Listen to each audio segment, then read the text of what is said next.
What's up, everyone? Before we get started on the episode, we just want to take a brief second to thank our sponsor, Vanquishers. Sci-fi, jumping through dimensions, being the hero fighting to create balance across all existence.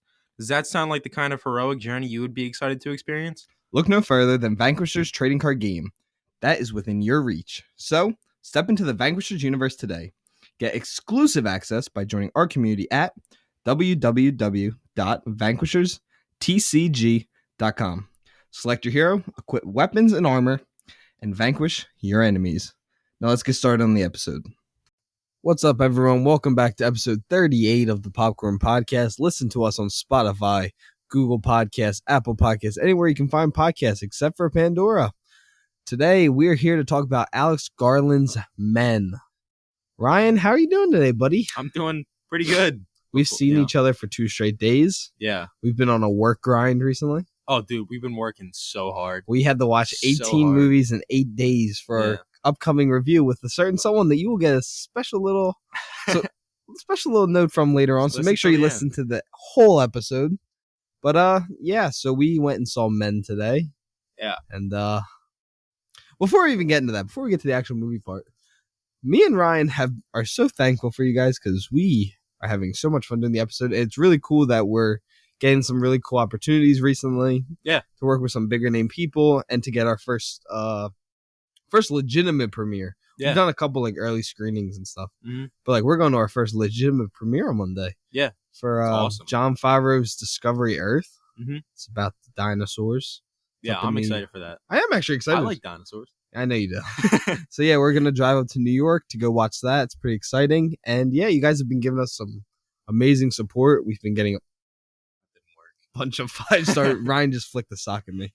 But we've been getting a bunch of 5-star reviews. The show is still sitting at a 5 out of 5. It's been pretty cool. We've seen stuff on Instagram come across a couple times. Yeah. Ads for our pages, which is really cool to see. Yeah, it's awesome. I mean, you guys have been killing it. So yeah, just want to give you guys a quick thank you before we really get into the episode. Yeah. Thank you so much for all the support and just listening in general. Like, it means a lot. Yeah. Cause we're pretty dumb. Yeah. And, you'll probably see that a little bit later on when we get into the actual review. But yeah, we got a bunch of fan questions to answer for you guys and our film and TV show recommendations of the week. But starting off, Ryan, what was your all-around feel of this movie-going experience? Well, I don't like horror movies that much. So going into this, I was a little nervous, for sure. Because from the trailers and everything, this movie just looked very, very creepy. So going into this, I was a little nervous, but when it started, the first 2 acts, I was really enjoying myself because it was a really good balance of horror and drama. Yeah. In general, the story was pretty good and the acting was really great from Jesse Buckley, and I forgot the guy's name, but I pulled it all up. Yeah, I knew you'd forget. Yeah. But I was really, really enjoying myself up until the last 25, 15 it's minutes. Rory Kinnear. Okay, Rory Kinnear. Yeah, but everybody was doing a great job. The cinematography was great throughout the whole thing. But yeah, I'd say the first 2 acts were just really, really strong for me. I was really enjoying myself because it was when the horror came in, it was very, very well done. Yeah, because it wasn't creepy. over the top scary. Yeah, it was just creepy, but the perfect amount of creepy.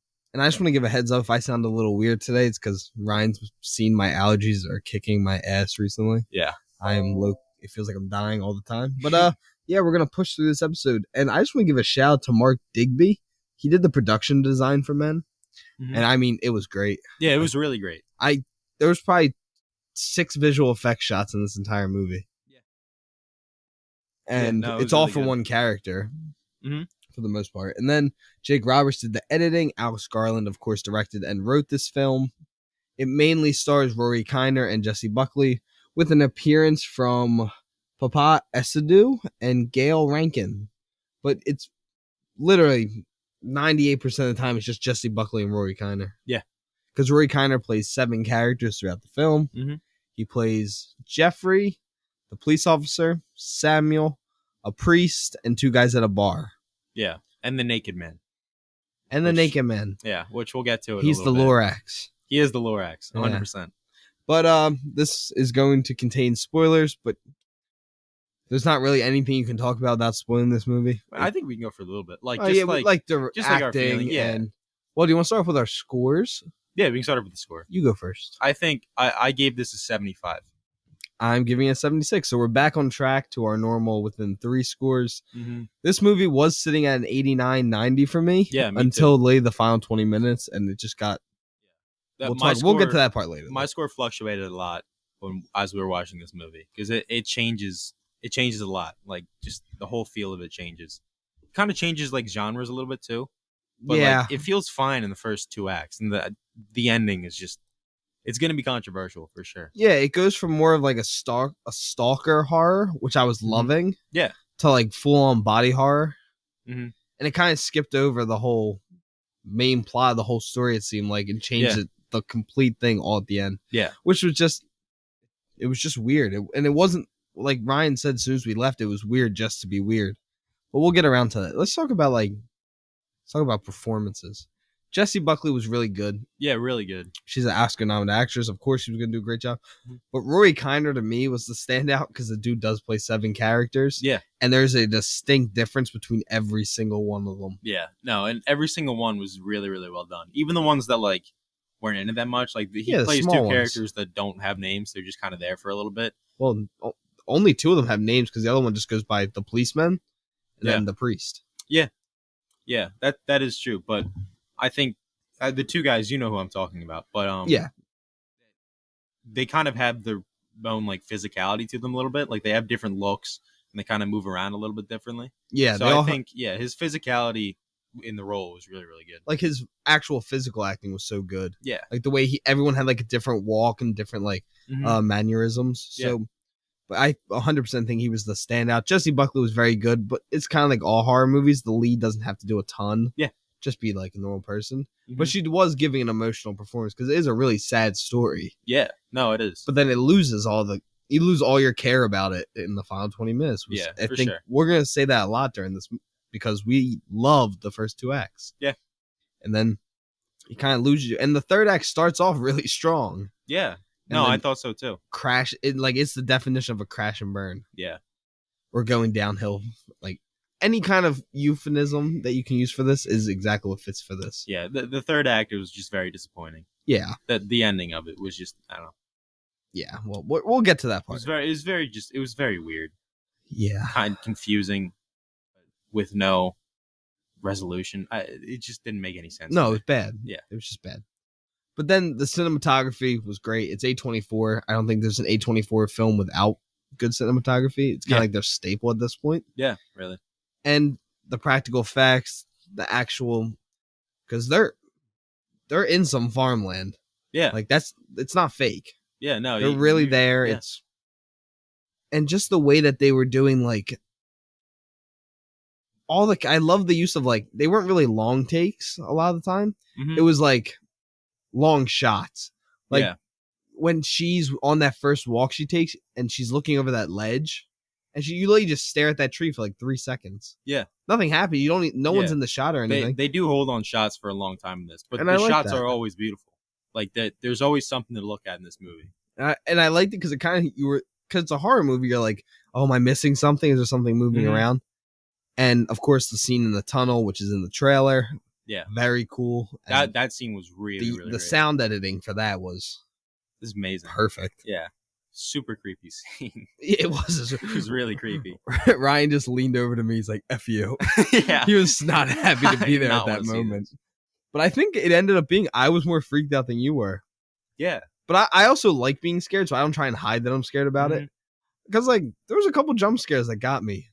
Yeah, the one got both of us. And we were both like, oh.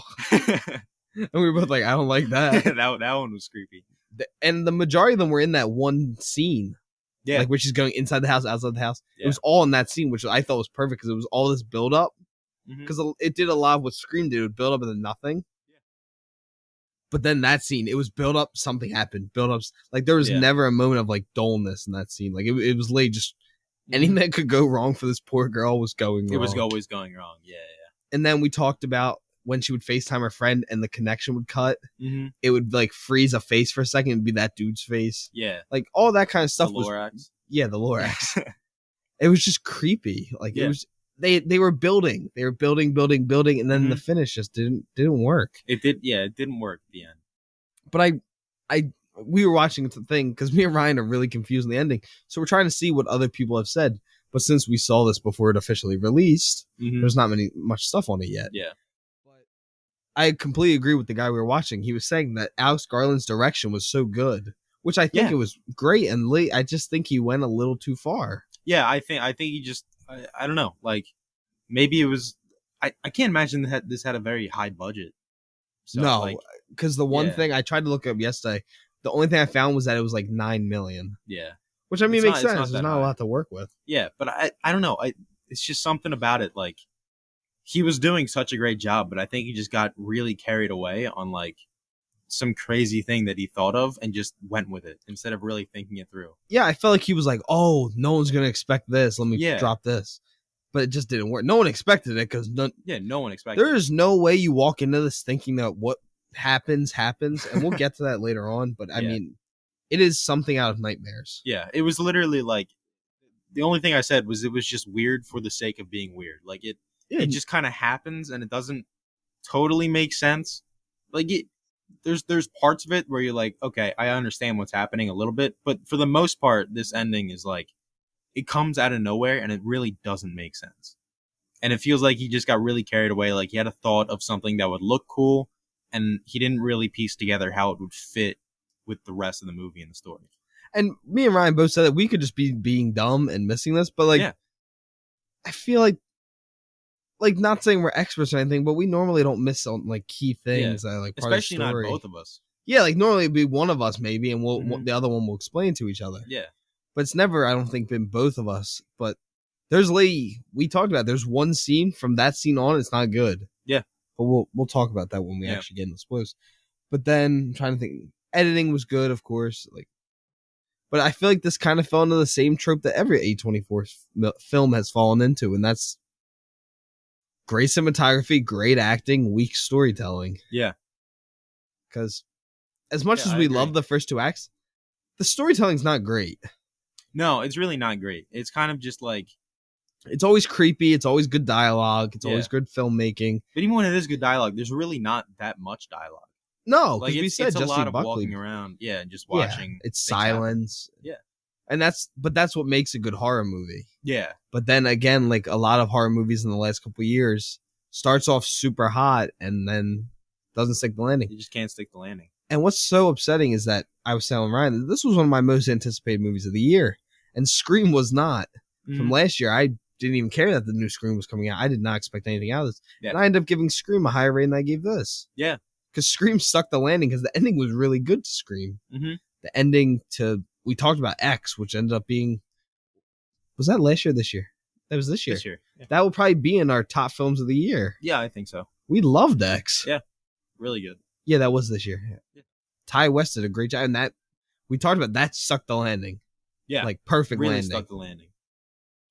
And this didn't. And it's sad because it's, started off and I was like, oh, this could be right up there with X, and it ends up being. It started off really, really great. Like there was one scene we both agreed, like if the movie had ended right there, it would have been fine. It would have been high 80s maybe. Yeah, like mid 80s, high 80s. And it would have been a perfect ending, but it was better than the ending we got. Yeah. And a horror movie doesn't have to be 2 hours. It doesn't have to be an hour and 4. A horror movie can be an hour and 30 minutes. Yeah. At the can set a. Well, I was just watching something the other day. It was an hour and 10 minutes. And I was like, and it still didn't feel rushed or anything. Like, it's how you write the story. Yeah. You can make it work in that time, that time span. Yeah. It's just, they went too big, too much. Yeah. I think a horror is just, it's a genre where you don't really need a great story. Like a great story in a horror movie will always make the movie better, obviously. But it's not something that is like completely necessary. Like if your entire purpose of your story is to the entire purpose of your movie is to just scare the audience, you don't really need a super, super strong story. You know what I mean? It does help. A good story always helps. Yeah, it absolutely helps. But if you look at like the classic slashers, like, Halloween. Friday, Halloween's actually a bad example because that's just a good script and everything's. Yeah, but like Friday the 13th. Yeah, that's just a scary dude killing teenagers. Like there's no. It's a female. It's just True. mom. Well, the other ones, yeah, whatever. Yeah, but it's just you don't need a super good story, and you especially don't need a super crazy story where it's like twists and turns and like you don't know all No, the you answers don't. to what's happening. You don't need that. And I think that Think about Paranormal Activity. yeah, It's literally just home video. literally. And that movie made bank. And yeah. the first Paranormal Activity, if you guys have never watched it, I highly recommend you go and watch it because it is frightening. Yeah. And it's literally, I think that movie had like $1 million budget. Less. I don't think it even had Yeah, that movie made insane money. Insane money. Just Blair Witch. Yeah. Again, there's probably not even really a script to Blair Witch. Yeah. It's probably them. They're like, hey, just talk about this. It's a very loose script. And it's generally known as one of the best horror movies of all time. Yeah, and nothing ever actually happens. Yeah. It's all tension. And it's just creepy the entire way through. And this was doing a great job of that, just being creepy. Yeah. Nothing crazy was happening. Until the end when they really tried to like connect a story that wasn't totally fleshed out. It didn't make sense. Yeah. But again, me and Ryan could be missing something. We are going to read more into it, trying to make. And if we are wrong, we'll come back on and say that we're wrong. Yeah. Because me and Ryan have been wrong a couple times about things, and on the first episode, I said a wrong actor's name. You guys have let us know. So. Oh yeah, I know you guys let me know when I supposedly hated on No Time to Die. But let's get back to someone else we can hate on. Ryan's never seen a James Bond movie. Yes, I have. I watched Casino Royale. Okay, didn't you just watch that? Like last week. Yeah. Yeah. It was all right. Now that will start controversy. Oh, that's going to start a lot of controversy. It's not as bad as me hating on Titanic. That will always be the worst backlash I've got on this show. So, okay, let's not bring these things up. I finally started gaining listeners back. Yeah. But I think this is where we'll take a break and move on to our spoiler half of the episode. Yeah. So, if you guys want to jump forward a little bit, we are sitting at 16 minutes right now. I'd probably jump to 26, and we're still talking about it. Skip probably another 5. Yeah. That sounds pretty good. What did I say, 20 minutes? 20, 25? Yeah, so go to the 25-minute mark. Yeah, that sounds good. Yeah, and then if not, go to the 30-minute mark. We'll definitely be done by 30. Yeah. Because this movie isn't very long. Not a lot to talk about. No. Except for the ending. But yeah, if you guys are going to leave us now, thank you guys for listening. Hope you enjoyed our non-spoiler half of Alex Garland's Men. Now moving on to our spoiler half of the episode, which we're going to be starting right now. Okay. So yeah, when Batman showed up, man, that was insane. When Spider-Man came out, and it was like, oh my god, Miles Morales was so cool. Now, dude. if you're still listening, get out. Yeah. But dead serious note. What the hell was the Lorax was just so weird, man. It was so weird. It was a crazy Lorax sequel. Didn't expect it, but you know. The reason we brought the Lorax is because the naked man that follows her throughout the film ends up, he kind of like every time you see him, he's a little bit different. Yeah. But then the last time you see him, he's a tree, pretty much. Yeah, he's like cutting his skin open and putting like leaves and stuff in it, like leaves and sticks and stuff like that. And he kind of like each time you see him, he has more stuff on him. Yeah, and it's always like nature stuff, but it doesn't. But then the third time, did you notice that he did slice his whole face off? Yeah, I didn't notice it until like right at the end. Yeah, it showed like the edge of his face. I saw it was all red here. Mm-hmm. Yeah, he sticks like a cabbage leaf on his face. Yeah, it doesn't make any sense because it never connects to anything. Like no, it doesn't. And it was the whole issue with the movie was that it didn't end up connecting to anything. Yeah. Like it looks cool, and if that made sense, it would have been a very cool looking character. But it doesn't make sense, and it's just there so the character can look kind of cool. Really, if that ending made sense, like what happens? Yeah. It would have been like an all-time like what the blank moment. Yeah. But it had it was just weird to be weird. Yeah. If it was weird to go along with the story, like I thought maybe like, well, let's talk about everything else, and that's what we'll end on, the ending. Okay. So it pretty much opens. She's going to stay in the house. You find out her husband had killed himself pretty much. And she's blaming on herself because he's like, if you divorce me, I'm going to kill myself. Yeah. Which is something you can't say to someone. You can't force someone to stay with you. Yeah. It's a terrible thing to do. Not the right way to do it. Yeah, definitely not the right way to do it. So then you pretty much see her. It still affects her this day. It cuts back and forth to the day that he does kill himself. Yeah. And to present day. And she meets all these different people, starting with Jeffrey, who owns the Airbnb that she's going to be staying at. Mm-hmm. She FaceTimes her friend. All this stuff. Growing story. You're learning about her. You're learning about the area and all that kind of stuff. And then she goes on a walk, and we get the very popular scene from the trailer when she looks down the tunnel. Yep. Oh, excuse me. And she sees the naked man for the first time. And I'm not even sure if that is the naked man in there, because it looks like that guy has clothes on. Yeah, I thought the same thing. It looks like you can see like a jacket, like going back and forth. Like I thought it could literally have been any of them, because yeah, every version of the man chases her at some point in this movie. It looked like he had clothes on, but then it could have been Jeffrey. Back. It could have been Jeffrey, but then it comes back and like you see him that he was following her through the woods, because she goes onto that field and you see him. You actually don't know if he could have just been hiding in that building. He could have been hiding in that building, but because as she runs away from him, she's running through the woods, and you hear the scream that he keeps making as he's following her, but then it gets more and more distant. Yeah. And then she finally runs in this like abandoned little village. It's very small. It's like 4 buildings. Mm-hmm. She climbs a little fence, like a cowherd fence. What are you doing? I don't know. Why are you messing with the microphone? Why are you moving the sound piece? I'm not messing with it. Stop telling our audience lies. Okay, whatever. I'm the Lorax. I speak for the trees. But then she climbs over a fence and she wants to take a picture of that really cool building, which I would have done the same thing. Yeah. And then she takes a picture and then notices, right after she takes a picture, that there's a fully nude man standing next to one of the buildings. And he's not moving. He's not doing anything. He's just standing there. Staring at her. Just standing there, menacingly. But then she goes back to her place. Very creepy scene. And I think she like showers or something. Yeah. And then she hops on a conference call. And Naked Man shows up again. Yeah. And she never notices him while she's on this conference call. He's just standing behind her. Yeah, he's like looking at her through the windows and stuff. And every time she stands up to like move around, because her friend FaceTimes her and asks her for like a tour around the building. Yeah.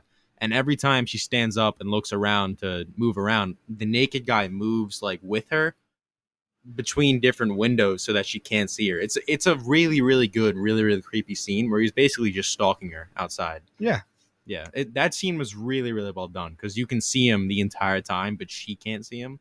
Yeah, so and it just builds that tension. A lot of tension. And then she does really finally see him. Yeah. It's a very creepy scene because he's just eating an apple from the tree in the front yard. Just standing there. Yeah, and he doesn't even see her at first. So then she calls 911. And then he turns and they make eye contact. And he looks terrible. He's bald. He has slashes all over him. He's very creepy. He's all green, but like you can't tell if it's like grass or moss or if he's just so dirty. And it turns out he is just that dirty at that point. Oh, yeah, no. Yeah. Later on, he does have weeds growing from him. Very odd. Yeah. But he's then arrested by the police, who's also... No, remember she walks into the hallway and the door's like... the door's cracked open. And the music starts ticking up a little bit, and then she... But the music in that scene is what she yelled down the tunnel. Yeah. Yeah. And they turned it into an audio like song. Yeah. Very creepy. Very, very creepy. But finally she's looking at the window like obviously very, very scared, and you see the guy's shadow walk towards it, and she runs and sprints down and locks the door finally, starts backing up, and the guy shoves his hand through the mailbox.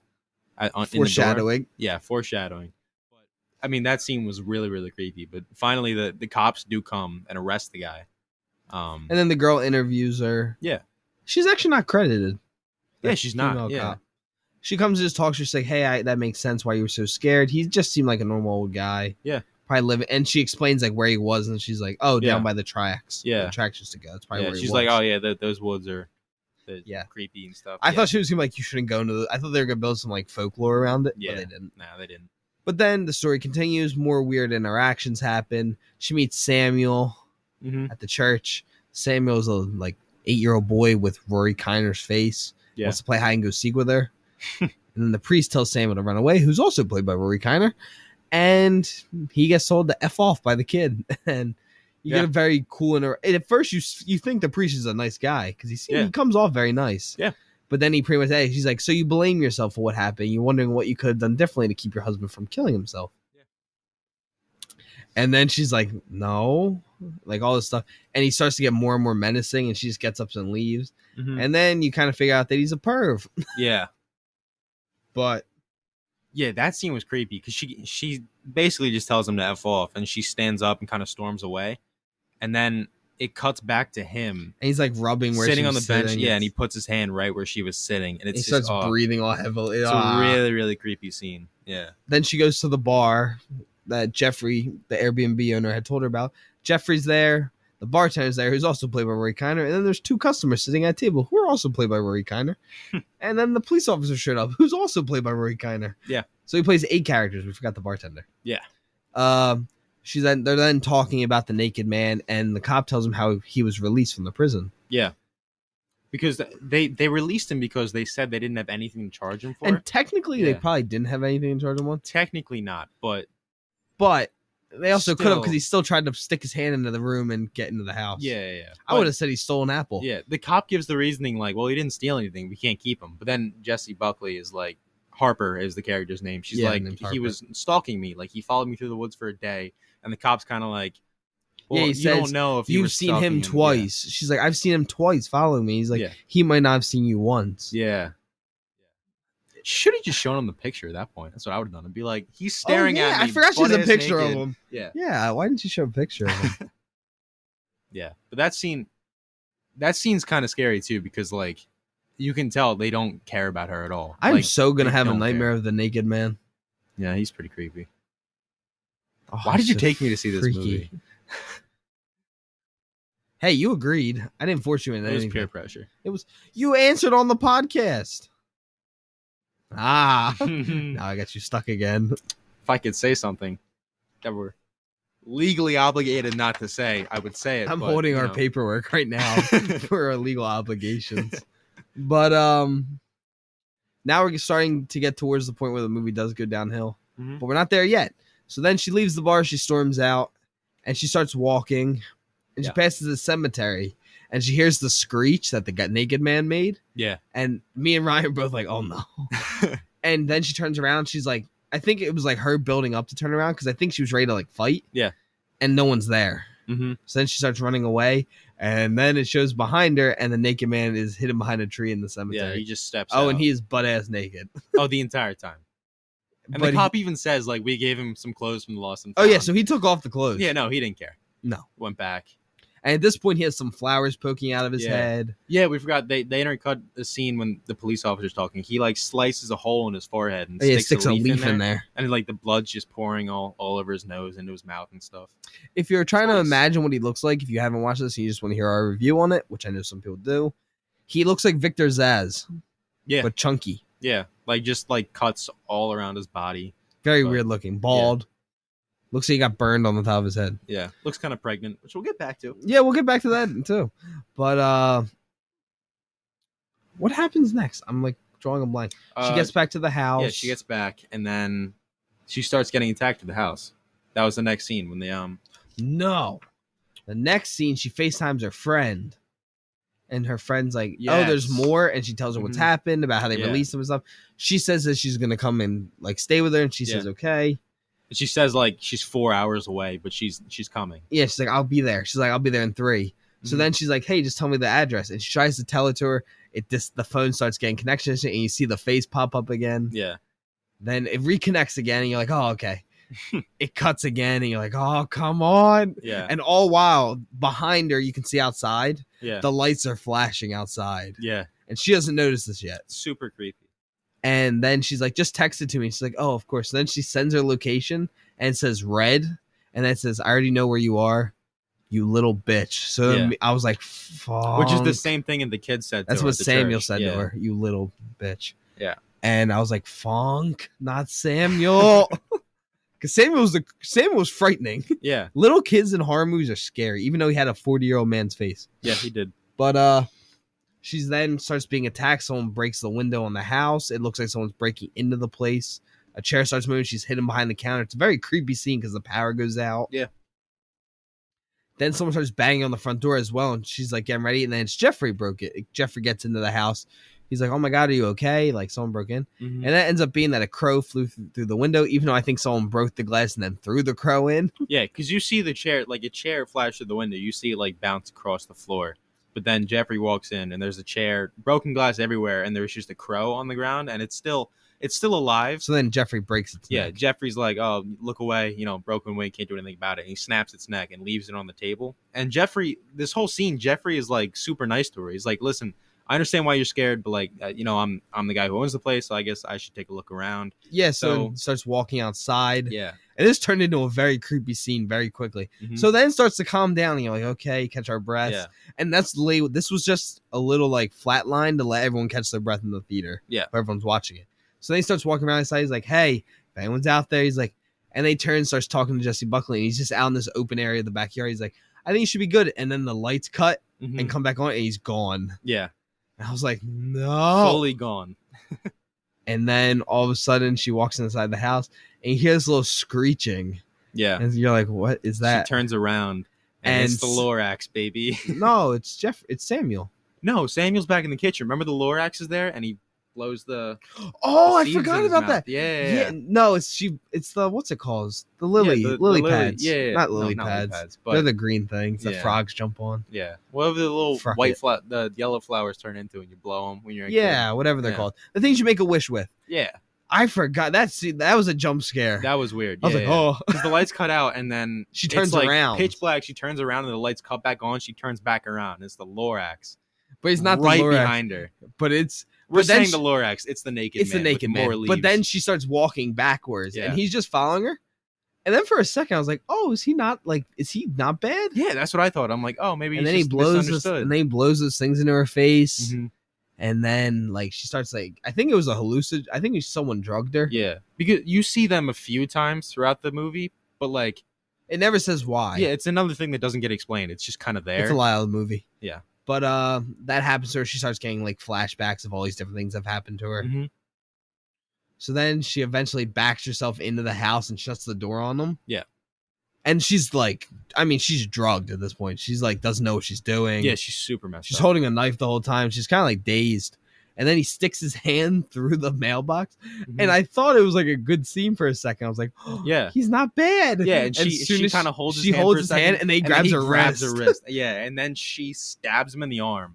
And he And pulls his arm. He stays there for like a second just with the knife fully through his arm. So he can't pull it out of the mailbox. Yeah, and then he does pull it out of the mailbox and slices his entire arm and hand completely in half. So it's just in half. Yeah.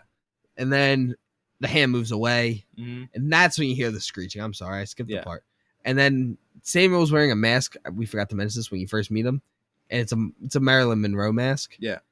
And he had put the mask on the dead crow. Yeah, and he's just pushing it around, and you hear that kind of like screeching On across the marble. Yeah. Yeah. So then she goes back to the kitchen to check on what's happening, and she walks in and sees Samuel there playing with the mask. But then he and has the crow. cut hand. Yeah, his hand and arm is also completely just sliced in half. So Then she says she's going to stab him. yeah, He's like, now you're going to play a game with me, hide and go seek. And she's like, no, I'm not. He's like, I will stab you. He's like, no, you won't. And then she eventually runs out of the room, closes the door. Yeah. And she's on one side, Samuel's on the other. Yeah. And she starts counting instead of him counting because she was going to hide things. Mhm. And then she gets to 10 and she gets ready to bust the door open Yeah. and stab Samuel.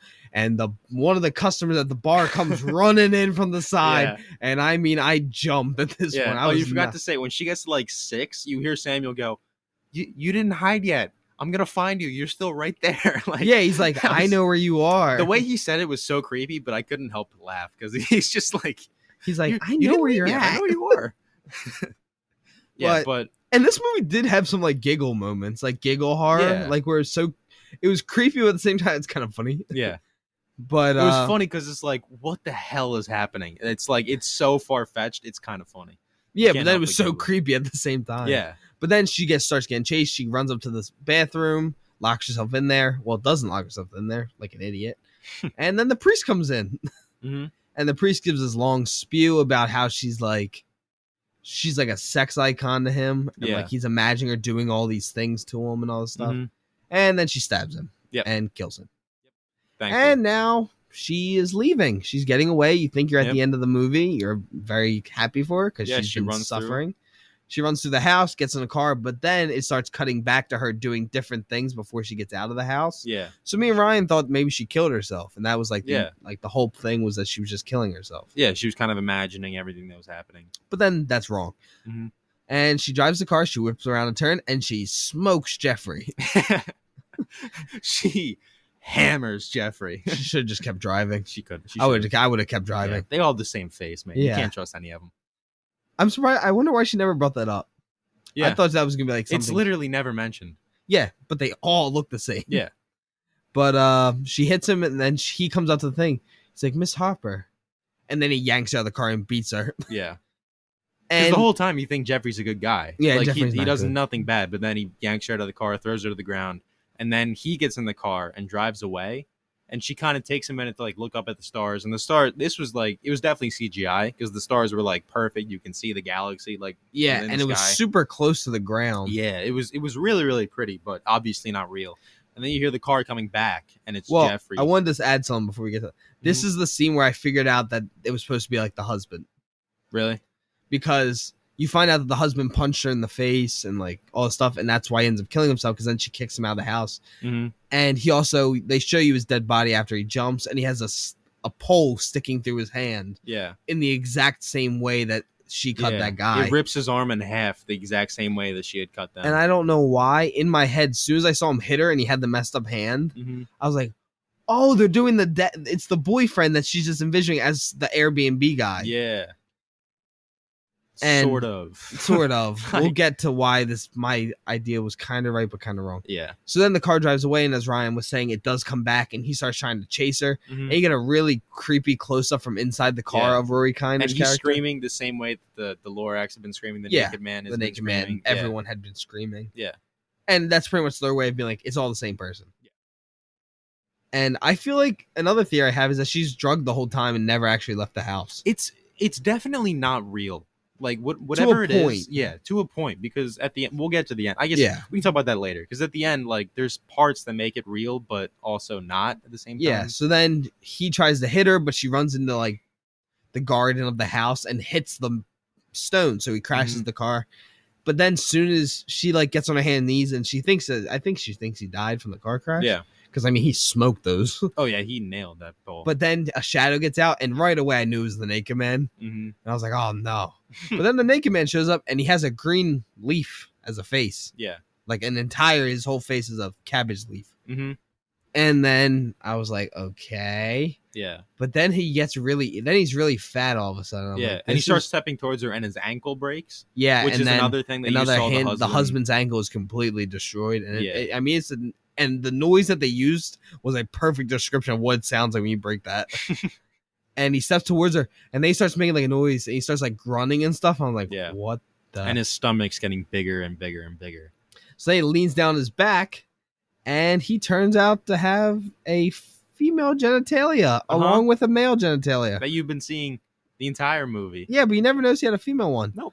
But we knew he was using Manscaped Yep. because he was all clean down He there. was super clean. Spotless, might I say. Spotless. We We know he was using the Lawnmower 4.0 trimmer, which me and Ryan have both been given. It is a Mhm. great product.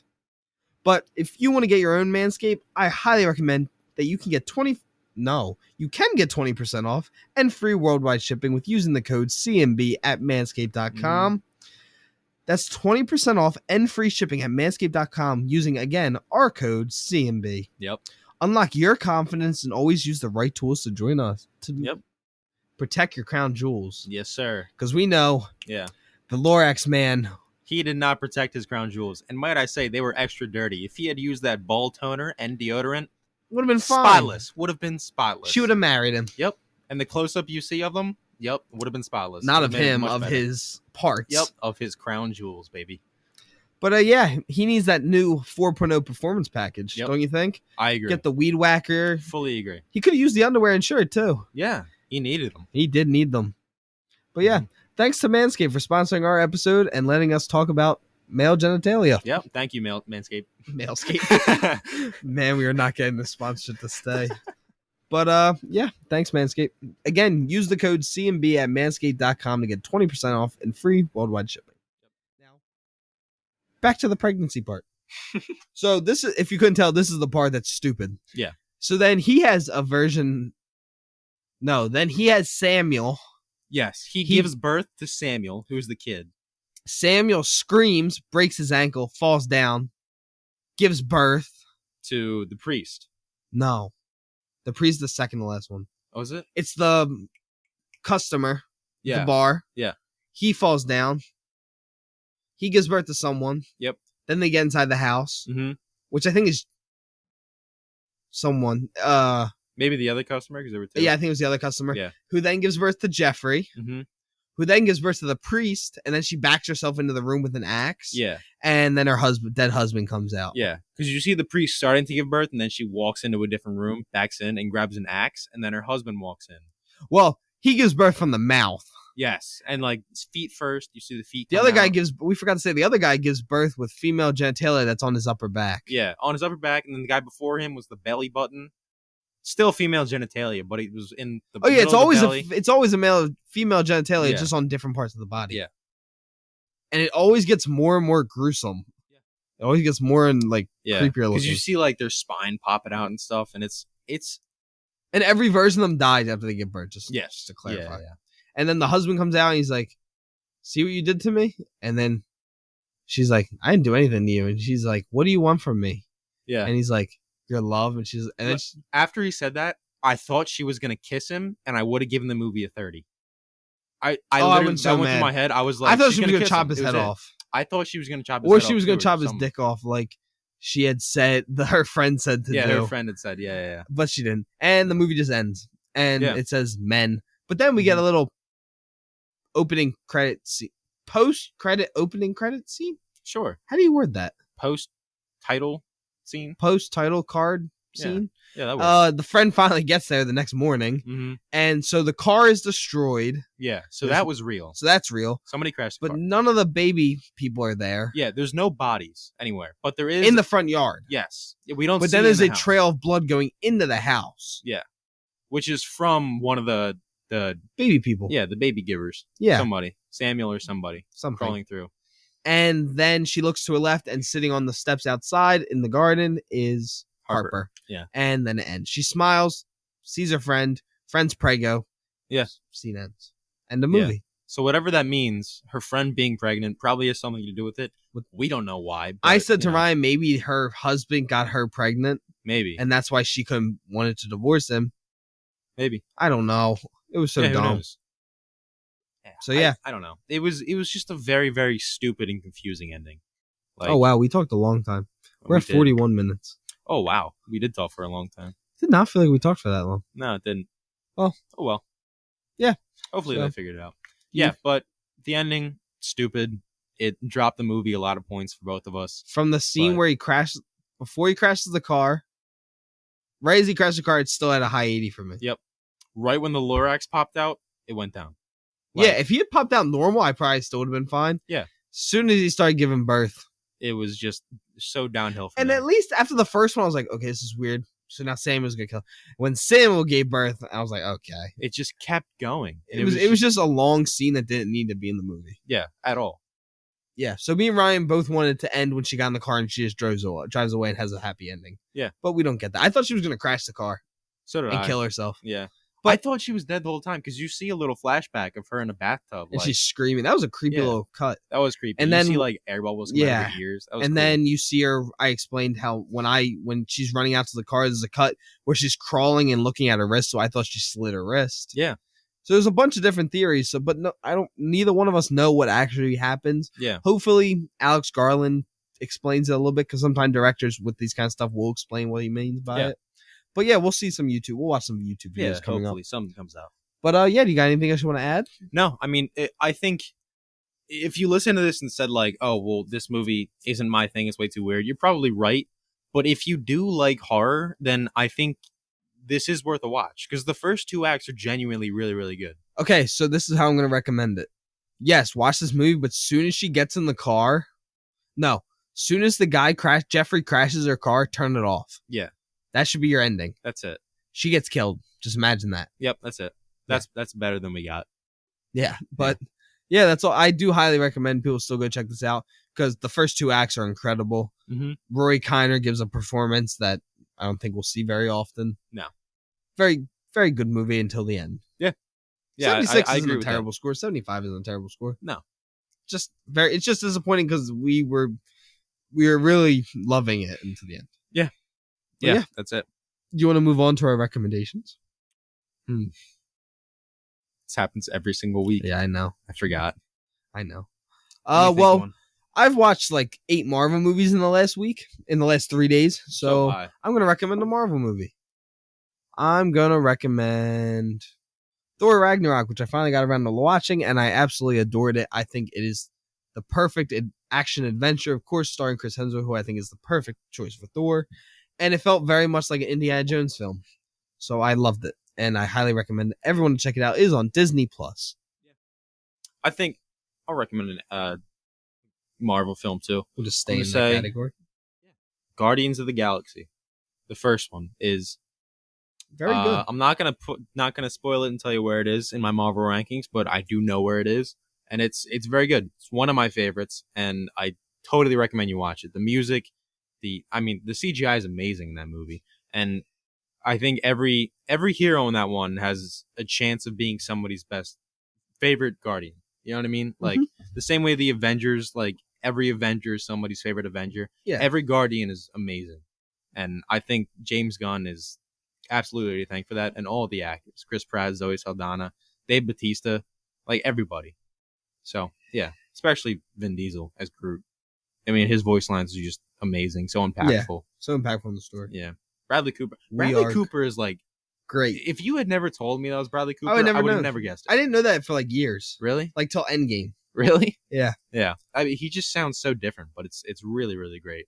But when you actually pay attention to it, you can tell it's him. Yeah. But if you're not paying attention to it, you're just listening to him. Yeah. Like, it just sounds like Rocket. But yeah, do you want to move on to our fan questions? Yeah, let's do it. I picked a lot for this episode because I didn't think we were going to have that much to talk about, but we ended up going on for a while. Yeah. But we're still going to answer all of them. Okay. Where do you guys see this show in 5 years? This question's from Nelson. I'll let you take this one. Yeah, where do you see this in 5 years? That's a great question. I don't know. I mean, I'll be 26. You'll be 23. Yeah. No, you'll be 24. Yeah, I will 24. Be 24. I mean, that's a great question because, like, I would love to always do this. Yeah, I mean, no, me too. I mean, this kind of started just as a fun thing to do, but to be honest, it's grown pretty. Yeah, fast. like it's grown to the point where we get to talk with important people and talk. Like we have sponsors now. Yeah, like, we have sponsors. It's pretty crazy. So I really don't know where this is going to go in 5 years. And like we both want to work in film. Like that's our dream, and hopefully, me and Ryan are best friends. So like, we hope to work on this together, and then maybe eventually do a radio and do like all these other stuff that we can grow this into. Anything. Yeah. So yeah, I hope we're still doing this. I hope we're still maybe not this exact show, but still working together on something. Yeah. I would like the show to still be there in 5 years. Yeah, maybe maybe by then I'll have a Whiskey Whispers episode out. But yeah, I hope to still be working with Ryan on film stuff in 5 years. Yeah. Do you guys have any plans to move to California? Not right now. That is from Mark. Not right now, but I mean, if the time arose, like Tommy said, we both want to work in film. So if like there was an opportunity, like I had something to do, then yeah. I've never planned to move to California, but like again, what we just said about the show in 5 years, we both want to work in film. That's what we want to do with our careers. We want to work in TV and film. That's kind of where you have to go. You can work in Georgia because Georgia's where a lot of the production companies are in. Yep. But for the most part, yeah, I think at some point, I will live in California, and I assume Ryan will be there with me at some point. Yeah, probably. Because how else are we going to work in film? I don't want to work for Delco's newspaper company. But yeah, I would really hope to work in film in California at some point in my life. Yeah. Okay, this question is from Matt. Favorite indie horror film? Saw. Yeah, I don't even know if I have an answer. Or Blair Witch. I don't know if I have an answer for this because I really don't watch that much horror movies. Yeah, you really don't watch horror. Maybe X. Yeah, X was an indie film. Yeah, no, that's an indie film. I'd say X. Best A24 film. This question is from Carly. This one's hard. No, it's not. Everything Everywhere All at Once. Yeah. Yeah. We talked about this the other day. I think that's the best overall. Yeah, I agree. Same answer. If you could work with any director, who would it be? This question is from Miguel. Denis. Yeah, Denis Villeneuve or Chris Nolan. I was just about to say, or Nolan. Mm-hmm. Or Fincher. Supposedly Fincher's nice on set, too. I would not want to work with Lynch. No, David Lynch, absolutely not. No, he scares me. I would not want to work with Tarantino either. I feel like he'd scare me. But yeah. Moving on from that. What are you guys majoring in? This question is from Casey. I'm film production. And I'm communications. Yeah. I was a broadcast journalism major, and then I decided I didn't want to work in that, and I wanted to do something broader. So I picked communications. But 4 of my 5 classes, I ran the radio show at my school. I ran my podcast at the school. I took a film history course, and I took the evolution of direction in film. So mainly I work in film stuff. Might change over to a film major. Question number 7, I'm sorry. Tommy, what is your MOS in the military? This question from Dylan. I am an 11 Bravo. I am an infantryman. Moving on from that. Respect. Thank you. Question number 8. Best energy drink. This question from Miranda. So I used to say Bang energy drink, but now I've moved on to Celsius. Really? Yeah, it speeds out your metabolism. Never heard of it. It's very good. Let's try that. There's a can of it right over there. Oh, all right. I'm going to reach out to Celsius. Maybe we can get them as a sponsor as well. Rains are pretty good too. I do like Rain Energy. Orange Dreamsicle or whatever. Yeah, the Dreamsicle. That one's really good. That one is good. Question number 9. This one's from Kaylee. What equipment do you use for the podcast? We use a Rock Mixer 2. Yeah. And we have 2 mics. We originally had headsets, and then one day we were just couldn't figure out why the audio wasn't recording right. And I mean, this was early. Yeah. And then we were like, we don't even need the headset. Yeah, we just sit next to each other. It doesn't matter. Yeah. So we got rid of the headsets, and then we figured out even when someone's on the call with us, we don't need the headset because it just comes through the computer. Yeah. And it doesn't pick up. So yeah, we use a Rock Mix 2. It's not super expensive. I think it costs $450 for everything. And it's a whole set. Yeah. Like it comes with a lot. And then we use Zencastr to record, and we post on Anchor, which both are free. Question number 10. Will you guys do a fan question episode like Nerd Soup did? Questions from Adam. Yeah, we'd probably do that at some point. We just need a lot. I mean, we got a ton of fans questions anyway, but the only problem is like, this is nothing wrong with our fans or anything. It's just a lot of questions are reused because not everyone has listened to every episode. Yeah.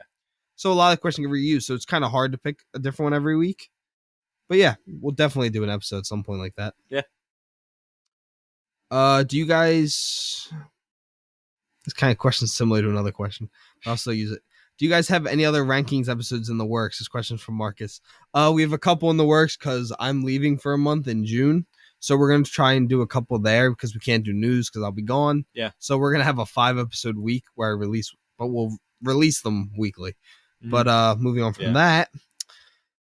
One of them is probably going to make people very, very angry. If not all of them. Yeah. Because I imagine we'll do Star Wars. Yeah. And that's going to be a lot of fun. Yeah, people won't be happy with that. And this is actually a question that was submitted late to when I asked for the fan questions. And this is a pretty cool question from James. Can you guys please continue with the gaming hour? You guys are so funny and chaotic. I mean, we've done what? We've done 3 gaming hours so far? Like 2 or 3. We did 2 LAN parties. And then we hopped on Red Dead the other day, and I just went on Twitch, and I will record a lot of the times I play games, even if I'm not talking. But Ryan didn't even know we were doing a Twitch stream. Yeah. Until after the episode was done. And then my internet cut out. Yeah, Ryan's internet cut out. That's the only reason the stream ended. I'll work on getting that fixed. But yeah, I think we'll do it. I mean, all I have to do is hit Twitch and record, and you guys seem to like it. Yeah. And it's more ways to get to talk to you guys. And me and Ryan can answer questions. You guys can probably join us in a lobby if you want. We like playing Red Dead, Fortnite together. Yeah. We did like GTA, but I had to delete it because it took up too much of my space. But I think Red Dead's going to take over for my GTA spot because the same thing, just Wild West. Yeah, just horses and stuff. But before we answer our final question, well, we're not going to answer it. Someone special is going to answer it for us. Yeah. Before we answer that, we're gonna close out our section of the podcast, and then we'll read the question, and then our buddy will answer it for us. So, Ryan, is there anything you want to add? No, I mean, thank you for listening. Thanks for all the questions. We had a lot of questions today, which is awesome. And thanks for listening. Yeah, thank you guys again for listening. Again, make sure to like and share the episodes. Send it to your friends, family, aunts, uncles, pets, your manager at McDonald's, whatever you do. And thank you guys so much for the amazing support. We have some really cool episodes coming up. And the final question before we let our friend answer it, the question is, where is the MCU rankings episode? And this question is from Abigail, and our friend is going to answer that for you right now. Hi, this is Devin Scott. Looking forward to showing my Marvel rankings on the Popcorn Podcast this week. Stay tuned. Check it out. Take care. Later.